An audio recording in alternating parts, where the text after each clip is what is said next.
Hello everyone, welcome to my YouTube channel learning with Krishna. आप सभी का स्वागत है हमारे आज के नए वीडियो में। प्रिय विद्यार्थियों, आज का अध्याय नंबर 1 है हमारा लोकतंत्र क्या और लोकतंत्र क्यों। तो पहले हम जानेंगे लोकतंत्र का अर्थ क्या होता है। विद्यार्थियों, लोकतंत्र का अर्थ की अगर बात की जाए तो डेमोक्रेसी अर्थात लोकतंत्र जो है यूनानी शब्द डेमोक्रेसिया से बना है। यूनानी में डेमोस का अर्थ होता है लोग और क्रेसिया का अर्थ होता है शासन। इस प्रकार डेमोक्रेसी अर्थात लोकतंत्र का अर्थ है लोगों का शासन। तो हम जान गए कि लोगों का शासन ही क्या होता है, लोकतंत्र होता है। और विस्तार से समझने का प्रयास करते हैं तो लोकतंत्र में विद्यार्थियों होता क्या है कि यह शासन का वह स्वरूप है जिसमें शासकों का चुनाव जनता करती है, उसे हम लोकतंत्र कहते हैं। इतना ही नहीं, लोकतंत्र निष्पक्ष और स्वतंत्र चुनाव पर आधारित होता है। लोकतंत्र में हर वयस्क नागरिक का एक वोट होता है और लोकतांत्रिक सरकार जो बनती है संवैधानिक कानूनों और नागरिक अधिकारों के आधार पर ही काम करती है। इसकी डिफिनेशन की अगर बात की जाए तो अब्राहम लिंकन की जो परिभाषा है विद्यार्थियों बहुत ही उपयुक्त मानी जाती है। उन्होंने बताया कि लोकतंत्र जो है ना एक ऐसी सरकार है जो लोगों की हो, लोगों के लिए हो और लोगों द्वारा बनाई गई हो। ठीक है, अब हम जानेंगे लोकतंत्र की प्रमुख विशेषताओं के बारे में। विद्यार्थियों, लोकतंत्र की सबसे प्रमुख विशेषता यह है कि जनता जिसको अपना शासक चुन लेती है उसी के हाथ में सारे फैसले लेने का अधिकार होता है। कहने का मतलब प्रमुख फैसले निर्वाचित नेताओं के हाथ में होता है। उदाहरण के लिए हम बात करेंगे तो पाकिस्तान का उदाहरण देखने को मिलता है। पाकिस्तान में क्या होता है कि 1999 के तख्तापलट के बाद जनरल परवेज मुशर्रफ जो थे पाकिस्तान के मुखिया बन गए। बाद में खुद को राष्ट्रपति घोषित कर दिया और संविधान में महत्वपूर्ण बदलाव कर बहुत सारे प्रमुख फैसले लेने का अधिकार एक ऐसी परिषद को सौंप दिए गए जिस पर सेना का प्रभुत्व था। चुने हुए प्रतिनिधियों को फैसले लेने के लिए ज़्यादा स्वतंत्रता नहीं थी। कहने का मतलब यह है कि जनता जिसे चुनकर शासन करने के लिए भेजी थी उसके सारे अधिकार छीन लिए गए। नंबर दूसरा एग्जाम्पल हमको देखने को मिलता है पोलैंड का। विद्यार्थियों, पोलैंड की अगर बात की जाए तो पोलैंड में कम्युनिस्ट शासन के दौरान देखा जाए तो देश के महत्वपूर्ण फैसले सोवियत रूस द्वारा लिए जाते थे, ना कि पोलैंड की चुनी गई सरकार द्वारा।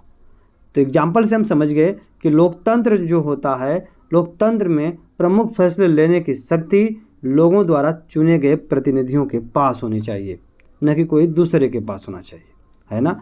तो हम जान गए ना कि चुने गए प्रतिनिधि जो होते हैं वही जनता का वास्तविक शासक भी होते हैं। दूसरी सबसे प्रमुख विशेषता यह है कि स्वतंत्र और निष्पक्ष चुनावी मुकाबला होना चाहिए। कहने का मतलब किसी भी तरह का पक्षपात नहीं होना चाहिए। उदाहरण की अगर बात की जाए तो हम चीन का उदाहरण देखते हैं।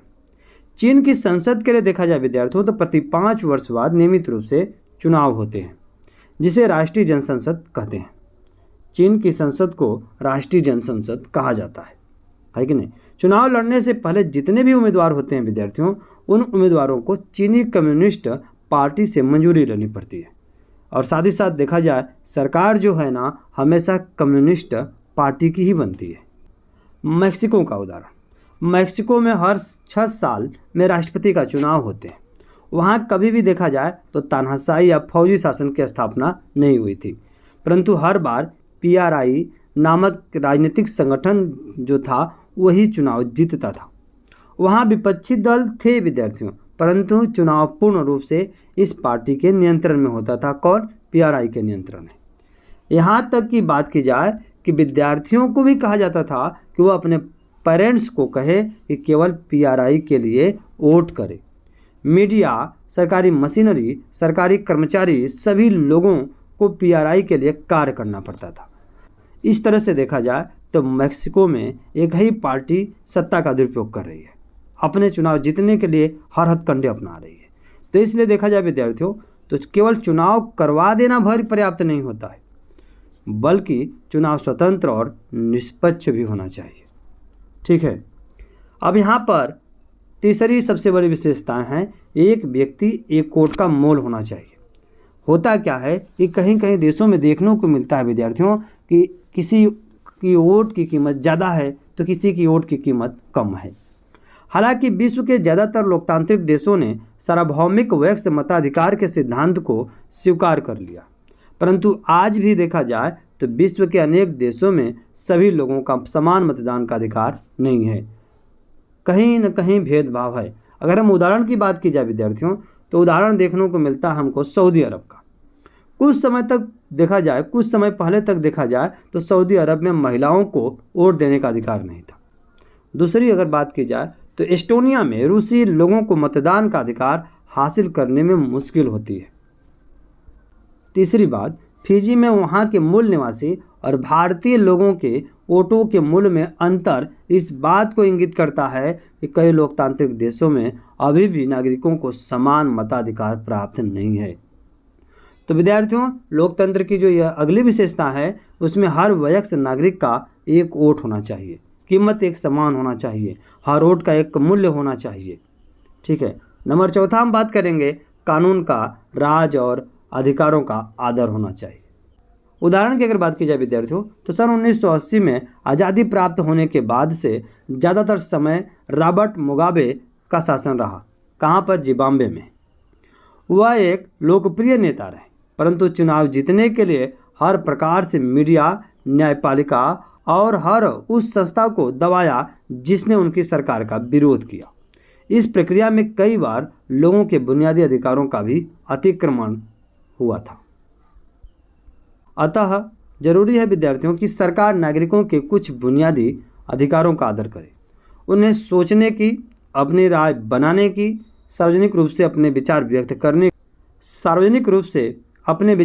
करने की, संगठन बनाने की, विरोध करने की और अन्य राजनीतिक गतिविधियां करने की स्वतंत्रता होनी चाहिए। तो विद्यार्थियों, इसी प्रकार एक लोकतांत्रिक सरकार सिर्फ इस कारण से मनमानी नहीं कर सकती है कि उसने चुनाव जीता है, बल्कि उसे अल्पसंख्यक समूहों की दी गई गारंटियों का भी आदर करना पड़ता है। अंततः इसलिए एक लोकतांत्रिक सरकार जो है ना, संवैधानिक कानूनों और नागरिक अधिकारों द्वारा खींची गई लक्ष्मण रेखाओं के भीतर ही काम करना है। जहाँ पे लोकतांत्रिक सरकार बनती है, जनता का वही वास्तविक शासक होता है। उसे संविधान के दायरे में रहकर अपने अधिकारों का प्रयोग करना चाहिए। इतना ही नहीं, जनता के ऊपर मनमानी नहीं करना चाहिए। अगर इन परिभाषाओं के सारांश की बात की जाए विद्यार्थियों, तो लोकतंत्र में लोगों द्वारा चुने गए शासकों द्वारा ही प्रमुख फैसले लिए जाते हों। दूसरी बात है, चुनाव लोगों के लिए निष्पक्ष अवसर और इतने विकल्प उपलब्ध कराता, चाहे तो मौजूदा सरकार को बदल ही क्यों न दे, है कि नहीं। ऐसा हो कि लोकतंत्र में ऑप्शन मिले, जनता जिसको चाहे उसे सत्ता पर बैठा सके। इतना ही नहीं विद्यार्थियों, यह विकल्प और अवसर सभी लोगों को समान रूप से उपलब्ध हो। आपने देखा ना, फिजी में किस तरह से भारतीयों को वोटों की गिनती कम की जाती है कि नहीं। मतलब एक वोट एक मूल्य नहीं दिया जाता है। तो इसलिए सभी लोगों का जो वोट है, अवसर है, समान रूप से होना चाहिए। इस चुनाव से बनी जो सरकार है विद्यार्थियों, संविधान द्वारा तय की गई बुनियादी कानूनों और नागरिक अधिकारों के दायरे में रहकर उसे मानकर काम करना चाहिए। आज के लिए इतना ही। अगर हमारे YouTube channel e-learning with Krishna पर नए हो विद्यार्थियों, तो मेरे चैनल को सब्सक्राइब कर दीजिएगा। वीडियो का नोटिफिकेशन पाने के लिए बेल आइकन का भी बटन दबा दीजिएगा और साथ ही साथ वीडियो को लाइक और शेयर जरूर कीजिएगा। आज के लिए इतना ही। मिलते हैं नेक्स्ट वीडियो में। तब तक के लिए आप सभी को बहुत बहुत धन्यवाद।